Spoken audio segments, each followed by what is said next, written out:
Good looks, smashing acting debut, back to back hit films, and then it all came crashing down one day.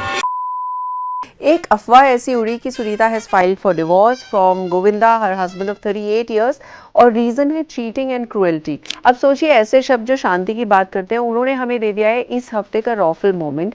Well, people were all set कि इस बार तो हम cringe वाले TikTok videos बना के पैसे कमा के ही रहेंगे, बट टिकटॉक की इंडिया वापसी की जो खबर है वो सिर्फ एक रूमर निकली।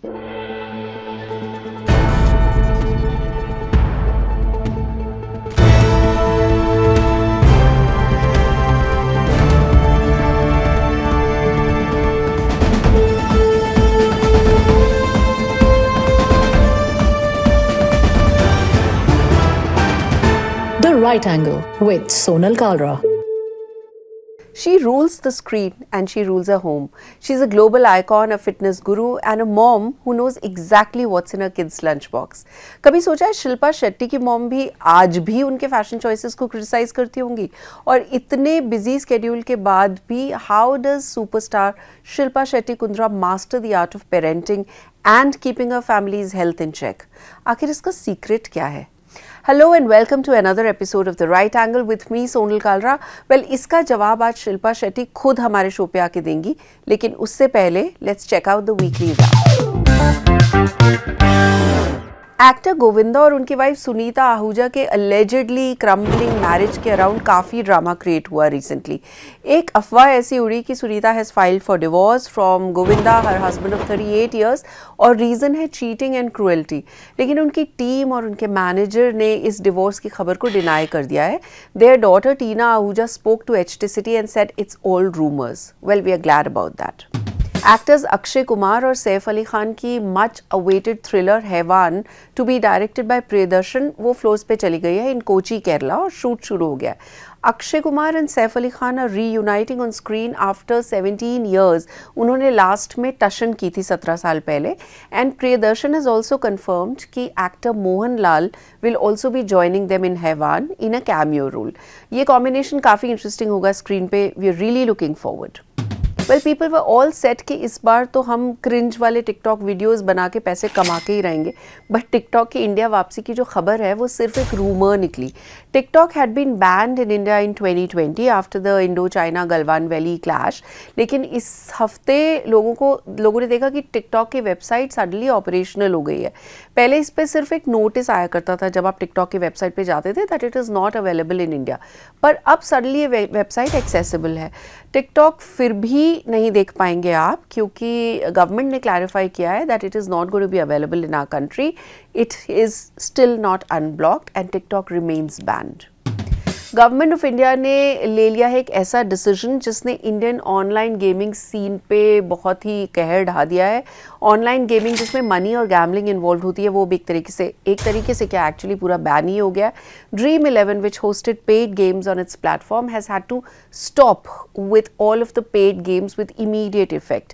अब आप सिर्फ उस पर वो फ्री टू प्ले वाली गेम्स जो है वो ड्रीम 11 के प्लेटफॉर्म पे खेल पाएंगे। ऐसा करने के बाद ड्रीम 11 ने पुल आउट कर लिया है from being the lead Jersey sponsors for the Indian cricket team. अब देखते हैं कौन नया लीड स्पॉन्सर आएगा, इंडियन जर्सी पे किसका नाम आएगा। मेरी पैंट भी सेक्सी, मेरी शर्ट भी सेक्सी, और तो और ये रुमाल भी सेक्सी। ये ऑब्वियसली मैं अपने लिए नहीं कह रही हूँ, ये है गोविंदा की फिल्म दुलारा का एक बहुत ही फेमस गाना। एप्टली सम अप करता है our obsession with what our celebrities wear and how they look. आपने भी कभी ना कभी सोचा होगा कि इतने महंगे चमक दमक वाले ब्रांडेड कपड़े, क्या सेलिब्रिटीज़ के पास सच में इतना पैसा होता है कि वो कभी अपने कपड़े रिपीट नहीं करते? और अगर नहीं होता तो वो हर बार नई चीज़ कहाँ से ले आते हैं, और ये सब चीज़ें उनके पास आती किधर से? एयरपोर्ट पे दीपिका पादुकोण की वो ओवरसाइज शर्ट, अवार्ड्स फंक्शन में आलिया भट्ट की sari, Ranbir Kapoor on the red carpet. आज का हमारा ये मिस्ट्री सॉल्व करेगा कि ये कपड़े कहाँ से आते हैं और कहाँ जाते हैं। सेलिब्रिटीज़ की लाइफ में 3 टाइप के आउटफिट्स की कैटेगरी होती है। पहला होता है जो उनके एवरीडे लाइफ में वो कपड़े पहनते हैं, पर कहीं ना कहीं पैपराजीज उनको कैप्चर करते हैं।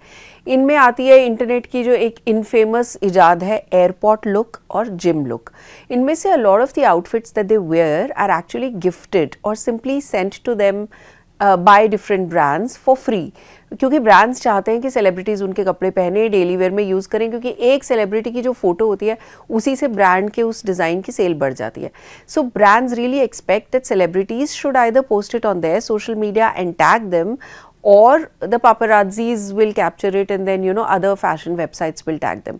Celebs के अपने खुद के खरीदे हुए कपड़े कभी भी नहीं होते, और कभी कभी on for special occasions and for big stars वो खुद जो कपड़े खरीदते हैं वो काफ़ी महंगे होते हैं, उनके प्राइसेस आपको शॉक करके रख सकते हैं.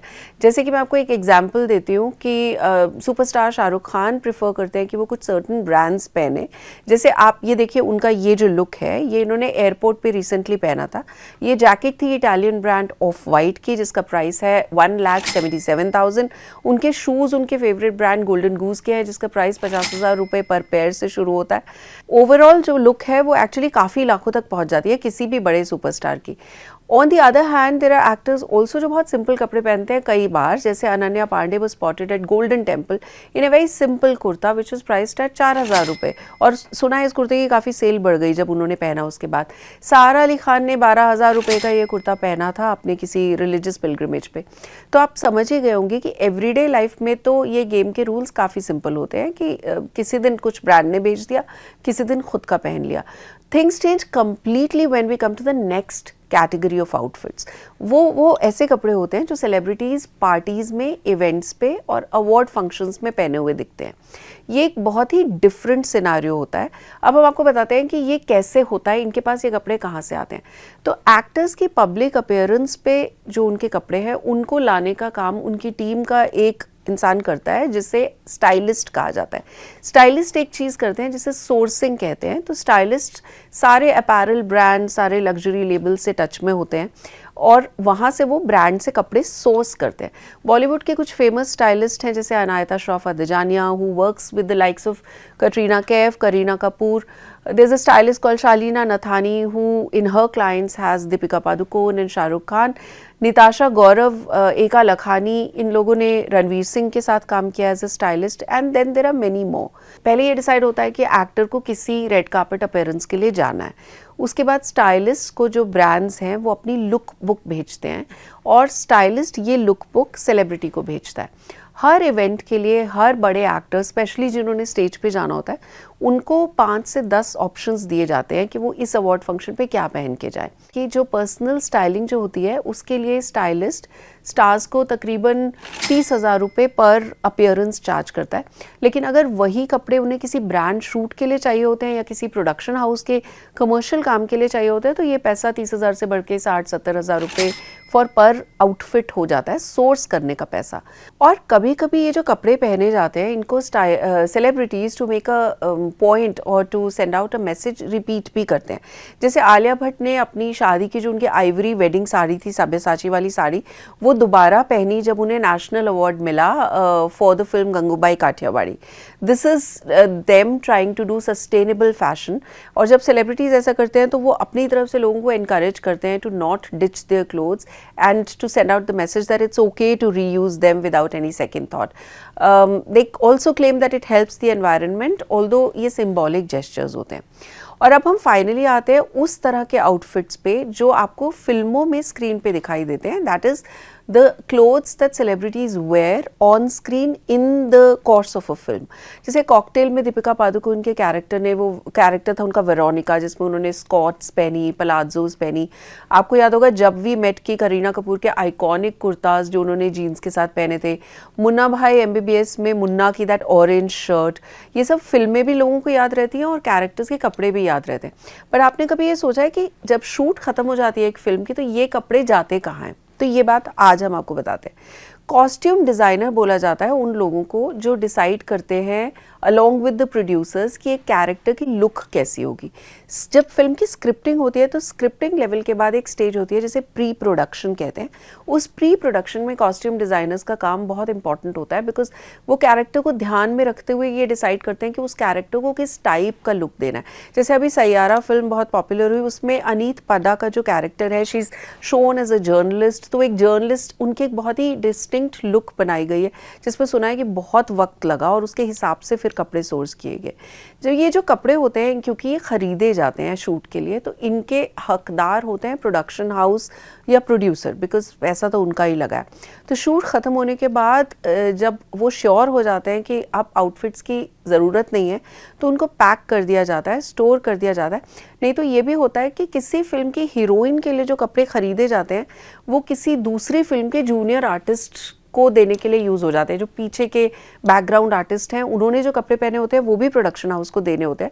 तो कई बार इस तरह से वो कपड़े रिसाइकिल होते हैं कि हीरोइन के कपड़े आपको किसी और फिल्म में जूनियर आर्टिस्ट पे दिखेंगे। और दूसरे प्रोडक्शन हाउसेस को ये कपड़े बेचे भी जाते हैं फॉर स्मॉलर फिल्म्स जो OTT पे आती हैं, या उन कपड़ों को थोड़ा सा मॉडिफाई करके बेचा भी जाता है, बिकॉज बहुत पैसे लगते हैं उन्हें सोर्स करने में, खरीदने में। राइट एंगल के ऋषभ सूरी ने बात की कॉस्ट्यूम डिज़ाइनर नचिकेत बर्वे से, who was honoured with the national award for best costume design for the film Tanaji the unsung warrior. आप देखिए नचिकेत ने हमें क्या बताया। Sometimes, I mean, unfortunately, we don't have a costume museum or a archival space where film costumes or iconic film looks can be preserved. So the costumes really end up kind of staying in the peties or the trunks that the costume department and the producers own. And they just lay there, waiting for some oxygen and some recognition.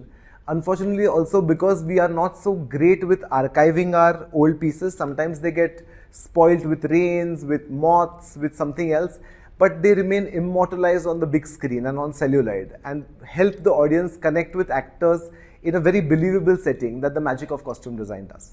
तो नचिकेत कितनी सही बात बोली है। मैं इसमें एक और इन्फॉर्मेशन ये ऐड करना चाहती हूँ कि तानाजी फिल्म में अजय देवगन के कैरेक्टर के सेम कॉस्ट्यूम के 6 पीस बनाए गए थे, क्योंकि वो वॉरियर का रोल प्ले कर रहे थे। और किसी सीन में उनके कपड़ों पे ब्लड लगा हुआ था, या किसी सीन पे उनके कपड़ों में बहुत मिट्टी कीचड़ लगा हुआ था। और ये भी होता है कि जो एक्शन फिल्में होती है उसमें जो हीरो पहनता है वही सेम कपड़ों का सेट खरीदा जाता है उनके बॉडी डबल के लिए भी, क्योंकि जो स्टंट हो गए उसमें सेम कपड़े चाहिए होंगे, तो बॉडी डबल को वो सेम कपड़े मिल जाते हैं। और इस वजह से कई बार एक कॉस्ट्यूम के 2 या 3 कॉपीज बना के रखी जाती हैं ताकि फिल्म की शूट रुके नहीं। कई बार फट भी जाता है तो उनके पास इमीडिएटली बैकअप होता है, एक मेन कॉस्ट्यूम और एक बैकअप कॉस्ट्यूम। एक फिल्म आई थी, कई दफ़ा क्या होता है कि प्रोड्यूसर गोज और director goes that extra mile to procure clothes that will hopefully remain memorable. एक फिल्म आई थी करीना कपूर की हीरोइन, जिसमें उन्होंने एक एक्ट्रेस का रोल प्ले किया था और उनके कैरेक्टर के कपड़े डिसाइड किए थे famous costume designer and designer Manish Malhotra ने। उनके कपड़ों की, करीना की उस फिल्म में कपड़ों की कॉस्ट 1 करोड़ से ऊपर थी। और मधुर भंडारकर जो उस फिल्म के डायरेक्टर थे, उन्होंने एक इंटरव्यू में कहा था कि करीना के कपड़ों की कॉस्ट हीरोइन फिल्म के लिए, उनकी चांदनी बार एक फिल्म थी, उसके पूरे बजट से ज़्यादा थी। एक और इंटरेस्टिंग बात मैं आपको बताती हूँ कि देवदास जो फिल्म थी संजय लीला बंसाली की, उस फिल्म में ऐश्वर्या राय बच्चन ने पारो का रोल प्ले किया था और उसके लिए संजय लीला बंसाली और उस फिल्म की कॉस्ट्यूम डायरेक्टर नीता लुला, उन्होंने 600 साड़ियाँ खरीदी थी कैलकाटा से। तो वैसे तो ये सब प्रोडक्शन हाउस की प्रॉपर्टी होते हैं, लेकिन कभी कभी किसी अच्छे कॉज के लिए जो बहुत मेमोरेबल कपड़े होते हैं उनको ऑक्शन भी किया जाता है। जैसे अक्षय कुमार का कॉस्ट्यूम जो उन्होंने ओ माई गॉड फिल्म में पहना था, वो एक अच्छे कॉज के लिए 15 लाख रुपए में ऑक्शन हुआ था। सिमिलरली आपको याद है सलमान खान का वो जाए जाए जवानी फिर ना आए वाला जो बहुत फेमस गाना है, उसमें उनका एक वाइट कलर का टॉवल था। वो वाइट कलर का टॉवल 1,40,000 रुपये में ऑक्शन हुआ था और वो एक NGO को गया था एक पैसा। तो ये तो रहा असली ब्रेकडाउन की सेलिब्रिटीज़ की एवरीडे लुक्स कैसे होती हैं और ब्रांड कोलैबोरेशंस और परचेजेस कैसे होती हैं। तो आपने देखा कि जो सारा खेल है ये सेलिब्रिटीज़, इसमें बहुत बड़ी बड़ी चीज़ें इन्वॉल्व है, सस्टेनेबिलिटी, ब्रांड सोर्सिंग, स्टाइलिंग। तो नेक्स्ट टाइम जब आप किसी सेलिब्रिटी की लुक देखें तो याद रखिए कि ये कपड़े सिर्फ स्टाइल नहीं है, केयरफुली मैनेज्ड इंडस्ट्री का हिस्सा है।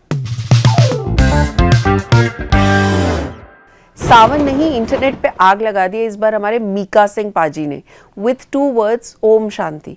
अब सोचिए ऐसे शब्द जो शांति की बात करते हैं, उन्होंने हमें दे दिया है इस हफ्ते का रॉफल मोमेंट, क्योंकि मीका ने ये क्या कर दिया कि एक पोस्ट आई इंस्टाग्राम पे जो ये बात कर रही थी कि प्रियदर्शन जो फिल्म डायरेक्टर है, वो शायद हैवान जो फिल्म बन रही है अक्षय कुमार सैफ अली खान की, वो शायद उनके करियर की आखिरी फिल्म हो। तो मीका जी ने किसी मूड में आखिरी फिल्म वर्ड पढ़ लिया और प्रियदर्शन पढ़ लिया और उन्होंने उस पोस्ट पे कमेंट किया ओम शांति। शोक मनाते हुए इस कैजुअल कमेंट को जब मीका ने किया तो उनकी इंस्टाग्राम पोस्ट के ऊपर झड़ी लग गई बहुत ही फ़नी रिप्लाइज़ की फ्रॉम द फैंस। एक फ़ैन ने कहा कि पाजी अभी शाम हुई है, आज इतनी जल्दी पी लिया आपने। एक और फ़ैन ने कहा कि पाजी पेग शेक तो मार लिया है पर तुसी चश्मा उतारो। एक और फ़नी कमेंट था कि मीका पाजी मेरा भी एक ब्रांड आ रहा है, उसको लेने के बाद शायद आपका बैलेंस सही रहेगा। Well thank you for the well intentioned but badly timed humour Mika ji, but thankfully Priyadarshan is doing well and I hope he continues to do so. Good looks, smashing acting debut, back-to-back hit films, and then it all came crashing down one day. आज हमारे segment where are they में हम बात कर रहे हैं उनकी जिन्होंने सक्सेस की हाइट्स को छू लिया था बहुत ही कम टाइम में और फिर एक पल में सब कुछ ख़त्म हो गया। जी हाँ, ये बात है एक्टर शाइनी आहूजा की। दिल्ली में बॉर्न हुए थे शाइनी आहूजा, जिन्होंने मॉडलिंग के साथ अपने करियर की शुरुआत की and after his very first commercial for a soft drink brand उनके पास ऑफर्स की भरमार आ गई थी। Sudhir Mishra the director of हज़ारों ख्वाहिशें ऐसी, उन्होंने उन्हें सॉफ्ट ड्रिंक ऐड में देखा, ऑडिशन के लिए बुलाया और उसके बाद उन्हें किसी और कैरेक्टर के लिए ऑडिशन किया था लेकिन किसी और कैरेक्टर में उनको जगह मिल गई और 2005 में उनकी फिल्म रिलीज़ हुई हज़ारों ख्वाहिशें ऐसी, जिसको बहुत अप्रिशिएट किया गया। गैंगस्टर, वो लम्हे, लाइफ इन अ मेट्रो, भूल भुलैया ऐसी काफ़ी कल्ट फिल्मों में शाइनी आहूजा ने काम किया था। लेकिन 2009 में कुछ ऐसा हुआ जिससे उनकी ज़िंदगी, उनका करियर हमेशा के लिए बदल गया। उनकी 19 साल की डोमेस्टिक हेल्प जो थी उसने शाइनी आहूजा को रेप के लिए अक्यूज़ किया। During the trial she changed her statement and then told the court that she was never raped, लेकिन जज ने उनकी बात नहीं मानी और फिर 2011 में शाइनी आहूजा को 7 साल के लिए इम्प्रिजनमेंट की सज़ा दी गई, लेकिन उन्हें उसी साल में बेल मिल गई, जिसके बाद उन्होंने हाई कोर्ट में अपील किया। तो शाइनी का करियर जो है वो इसके बाद कभी रिकवर नहीं कर पाया। उन्होंने काफ़ी अटेम्प्ट किए to do a comeback. Welcome Back में उन्होंने एक छोटा सा रोल किया था लेकिन दैट डिडंट रियली मटीरियलाइज। अभी हम शाइनी आहूजा की बात इसलिए कर रहे हैं बिकॉज रेडिट पे पिछले दिनों कुछ खबरें आई जिससे हमें पता चला कि शाइनी आहूजा जो अब 50 साल के हो चुके हैं वो फिलीपींस शिफ्ट कर गए और अपनी फैमिली के साथ कुछ गारमेंट बिजनेस कर रहे हैं। उनके कुछ फोटोग्राफ्स भी रेडिट पे आई जो उनके फैंस ने उनके साथ लिए हैं, जहाँ शाइनी काफ़ी डिफरेंट दिख रहे हैं from what he used to look at that time. Well, इस करियर की अनप्रिडिक्टेबिलिटी का अंदाज़ा अगर किसी एग्जाम्पल से लग सकता है तो वो यही है। इस हफ्ते थिएटर्स में आ रही है सिद्धार्थ मल्होत्रा और जानवी कपूर की रोमांटिक कॉमेडी परम सुंदरी। ट्रेलर से लग रहा है कि ये film Chennai Express meets two States है। सोनू निगम का गाना परदेसिया काफ़ी वायरल हो रहा है इस फिल्म से। Let's see how it turns out and what the fate is. In the On Call with segments this week, I have an actor who's extremely stunning, gorgeous. She's a great actress and very close to my heart, but she's hit the ball out of the park as being an entrepreneur. Please welcome Shilpa Shetty Kundra. Hey Shilpa, welcome to Right Angle. Thank you. Wonderful. I'm so happy that we could do this, and you're looking so lovely, Sonal. Thank you so much Shilpa, and so are you. तो शिल्पा, मेरा पहला question ये है कि इतना अच्छा कोई 24/7 कैसे लग सकता है? Like normal people like us have bad hair days, we have bloated days, we have all kinds of days. तो but how can somebody like you look so immaculate, so good all the time? तो मतलब normal लोग करें क्या? हम Ozempic ले लें, मोंजारो लगा लें, क्या करें अपने साथ? How do we look like you? Oh, I lost you there for a second, but thank you. इसे मैं एक कॉम्प्लीमेंट के तौर पे लूंगी। ऐसा नहीं है कि I don't have bad days. I think those bad days I am able to camouflage well. Actor हूं ना तो कैमोफ्लेज कर देती हूँ। बट बाकी मैं बहुत बिलीव करती हूँ कि beauty lies in the eyes of the beholder. आप समझती हैं कि मैं ब्यूटीफुल हूँ, मैं खूबसूरत लग रही हूँ, अच्छी लग रही हूँ, इसीलिए क्योंकि आपकी सीरत में खूबसूरती है, तो आप उसे रिकग्नाइज करते हैं। तो ये कॉम्प्लीमेंट सीधा आपके मुंह पे मारा है मैंने। No, actually, Shilpa, I mean, there is a certain radiance, a certain positivity to you, which always comes out as a beautiful person inside out. So, kudos to you for that. Thank you. So, please tell us about KD the Devil, which is your next project. It's a pan India film. So, what is it all about? Um, yes, it is a pan-India film, one of my first. It's shot in Kannada, but it's I can't really divulge too many details. लेकिन मेरा जो किरदार है मैंने इस किस्म का किरदार कभी प्ले किया नहीं है और इंस्पायर्ड है ट्रू इवेंट्स से तो अ, एक डॉन की बीवी प्ले कर रही हूँ और एक रेट्रो फील है सो to be able to go back into the 70s, the late 70s. I was very inspired by how my mom looked in the late 70s through her pictures. So this film and Satyavati, the character that I play, is an ode to my mom, at least in the way she dressed up. And because I'm a Mangalorean myself and Kannadiga to a certain extent, I I felt it just came very easily, for me. So I'm thrilled and very excited for people to see me in this role. Well, I can't wait to someday ask you how your mum felt when she saw you in that role, because if you're doing this as a tribute to her, then her feedback is most important. Absolutely. She's actually quite excited as well because I remember making sure that, the winged liner looked like hers back in the day and they used to backcomb their hair a lot. And my mom had, hip length hair back in the day. So I went with with that with that look and the director was very very happy and the knotted blouses, but more than that I just think that the character is so powerful. When the character is powerful, then it all comes together.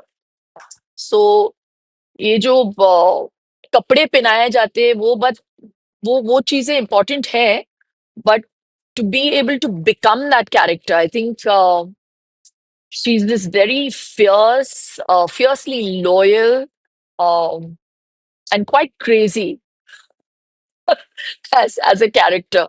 Um, Actually, pretty much like a bunt woman, you know.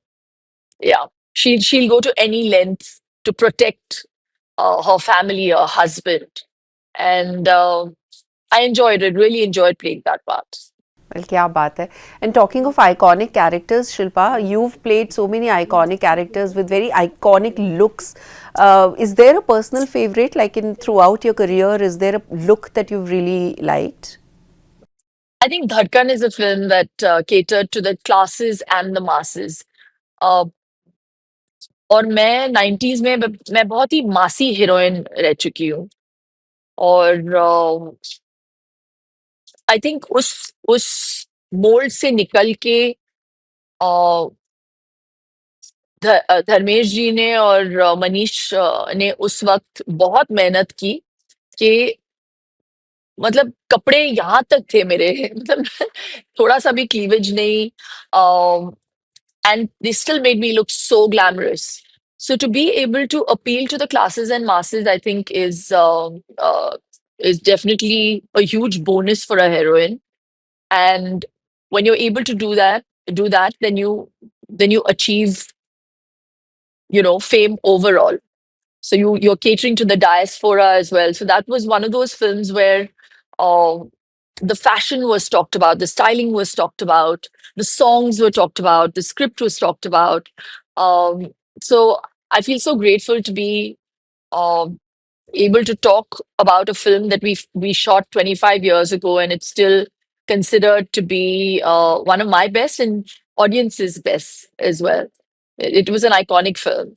Yeah, absolutely. That blue shadi ka lehenga became so iconic. Yeah. And talking of trends, Shilpa, you're one person who's actually kept herself very, very relevant all these years. I mean, it's been about 25 years, and you're still very up to date with the trends. And even in your work, you've kept yourself relevant through reality shows. And but do you think ab wo stage aa gayi hai where you say that I would want to do whatever or wear whatever it is that I want, to hell with the trends, and I really don't want to keep up? Is there a stage that's come in your life now?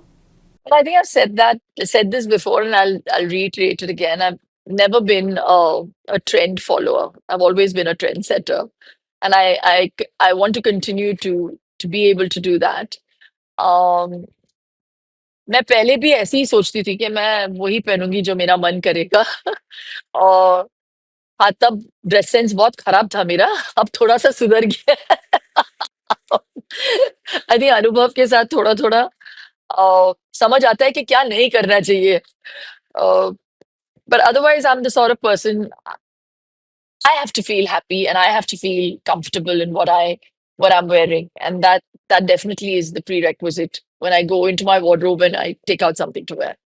So Shilpa, there's a question that my daughter Nikita wanted me to ask you. This is about your advocacy of healthy living, but as the Gen Zs now say, there is this trend of almond mom. So if you say too much about what your children should be eating, you're basically branded as an almond mom. So you have a teenager at home. So ये जो भी आप उन्हें बताते हो, does he listen to essentially what is it that you're trying to tell him with regards to diet and eating? Well, I'm a huge believer in clean eating. So whether it be for a grown up or for a child, I would obviously continue to propagate that. You are what you eat, they say. And I think the whole almond mom terminology came from the fact that there was this mom who was trying to, you know, uh, keep the child uh, in a certain size or shape, and she was only feeding her almonds. That's something that I'm totally against.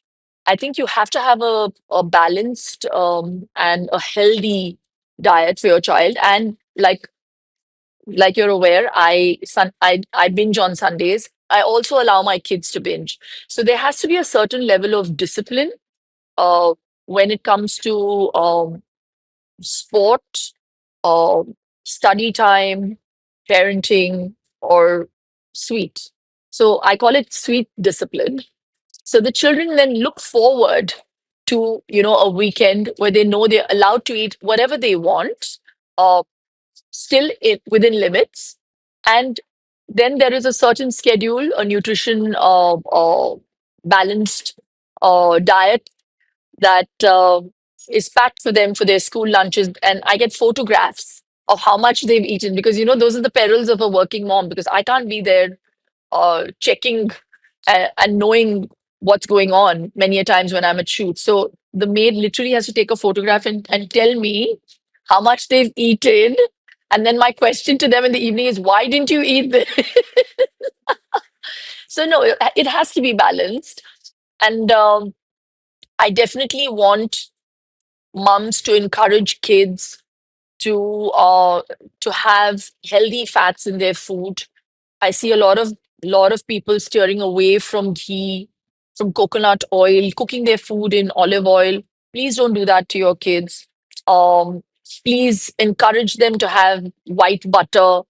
Encourage them to have good after their food if they're having a sweet craving. I make chicky with white sesame, black sesame, and I put all kinds of things in it, pistas, and then I coat it with sometimes with dark chocolate. I do all kinds of things.